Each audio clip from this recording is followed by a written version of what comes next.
एक मर्तबा अल्लाह की बारगाह में रोज़ा पेश किया, या अल्लाह, मैं ये देखना चाहता हूँ कि तू मुर्दा को कैसे ज़िंदा करता है, मुझे ये देखना है। आवाज़ आई, इब्राहिम, अगर तुम यह देखना चाहते हो तो ठीक है, 4 परिंदों को ले आओ और 4 परिंदों को ज़िबह कर दो, उसके टुकड़े टुकड़े कर दो, उसके गोश्त का कीमा बना दो और उसको अलग अलग पहाड़ पर डाल दो।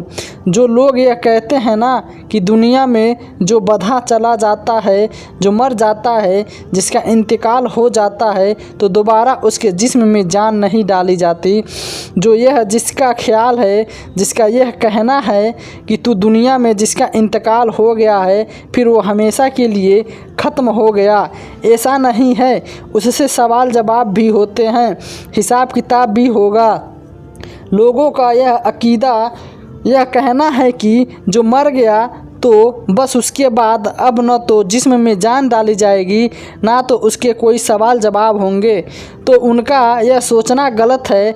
हज़रत इब्राहीम अलैहिस्सलाम ने जब ये सवाल किया तो अल्लाह ताला ने फरमाया, 4 परिंदे ले आओ, चारों को ज़बह कर दो, अलग अलग पहाड़ों पे उसको बिखोर दो और उसकी मुंडियों को उनकी गर्दनों से उंगलियों के बीच में दबा दो और फिर उनको उसी नाम से लेकर बुलाओ, फिर देखो वो तुम्हारे पास कैसे चलकर आते हैं। हज़रत इब्राहीम अलैहिस्सलाम ने ऐसा ही किया। 4 परिंदे को लिया, उनको ज़ुबह किया, उनकी बोटी बोटी बनाई, कीमा बनाकर उनको अलग अलग पहाड़ों पे बिखेर दिए और अब उनकी जो गर्दनें थी उनकी उंगलियों के दरमियान फंसा ली। तो जैसे हज़रत इब्राहीम अलैहिस्सलाम जिस परिंदे का नाम लेकर बुलाते तो उस परिंदे की बोटियां जमा होती जो अलग अलग पहाड़ों पे थी, तो सब एक जगह जमा होकर जिस्म की सूरत में बनकर और अपने ही गर्दन में लगकर वह परिंदा तैयार हो जाता है। इसी तरीके से 4 परिंदे थे, चारों को आपने ज़िबह किया था और चारों को जब बुलाया तो इसी तरह वो ज़िंदा हो गए और इसी तरीके से उनके गोश्त जोड़े जिस्म बना और उनकी मुंडी, उनकी गर्दन उससे जुड़ी और हज़रत इब्राहीम अलैहिस्सलाम के सामने मौजूद हो गए। परिंदों ने हज़रत इब्राहीम अलैहिस्सलाम से कहा, आप हमसे क्या चाहते थे जो आपने हमें ज़िबह कर दिया? जैसे आपने हमारे साथ किया, हो सकता है कहीं आपके साथ भी ऐसा न हो जाए। हज़रत इब्राहीम अलैहिस्सलाम उसी रात में ख्वाब देखते हैं। आपको ये हुक्म होता है कि अल्लाह की बारगाह में अपनी अजीज़ चीज़ कुर्बान करें। आप कुर्बान करते हैं और फिर 200 ऊँट कुर्बान करते हैं। इसी तरीके से आपको ख्वाब आता है। फिर हज़रत इब्राहीम अलैहिस्सलाम ने अपने बेटे से पूछते हैं कि बेटा, अल्लाह ताला का हुक्म क्या है? अल्लाह ताला के हुक्म पर तुम राज़ी हो? तुम्हें कुर्बान करने का हुक्म हुआ है, तुम्हें ज़िबह करने का हुक्म हुआ है। तो हज़रत इब्राहीम अलैहिस्सलाम के बेटे हज़रत इस्माईल अलैहिस्सलाम कहते हैं, अर्ज़ करते हैं, अब्बा फिर देर किस बात की है? जब अल्लाह का हुक्म है तो फिर मैं राज़ी हूँ। तो जो लोग यह समझते हैं, जो लोग जिनका अकीदा यह सोचते हैं कि अगर दुनिया में मर गए, इंतकाल हो गए, वो फिर किस बात का ख़त्म? नहीं भाई, जो इंसान दुनिया से चला जाता है फिर हिसाब किताब भी देना पड़ता है।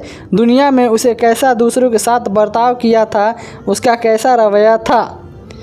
तो लोग इस वजह से परेशान होते हैं कि उनके बेटियां पैदा हो रही हैं। अरे जिनकी औलाद नहीं हो रही है, ज़रा उनसे जाकर पूछो जिनकी औलाद नहीं हो रही हैं, उनकी मिन्नतें करते हैं। कहाँ कहाँ जाते हैं, किस मज़ार पर नहीं जाते हैं कि वह मिन्नतें करते हैं कि अल्लाह हमारी औलाद फरमा दे। जिनके यहाँ औलाद नहीं हो रही है उनके आंसुओं की ज़रा कदर करो, उनकी आँखों की तरफ देखो कैसे निशान पड़ चुके हैं। औलाद के गम में इंसान कितना भी मालोदार, कितना भी अमीर हो, अगर उसकी औलाद नहीं तो उसकी ज़िंदगी अधूरी है। अगर औलाद नहीं तो उसके अलग ही गम उसको कि काश हमारी औलाद हो जाए। जिसकी औलाद नहीं हो रही है उसके बेटी पैदा हो जाए, फिर सोने पे सुहागा। कितनी खुशी होती है उसे कि अल्लाह ने रहमत अता फरमा दी है। और आज लोग बेटियों को कितनी गिरी हुई नज़र से देखते हैं। अरे बेटियों की इज्जत नहीं करते, सलामत की हिदायत अता फरमाते हैं। बेटियां की इज्जत करें। अगर कोई बाज़ार से बेटी गुज़र रही होती तो अगर 10 लड़के खड़े होते हैं तो 10 की निगाह उसी पे होती है।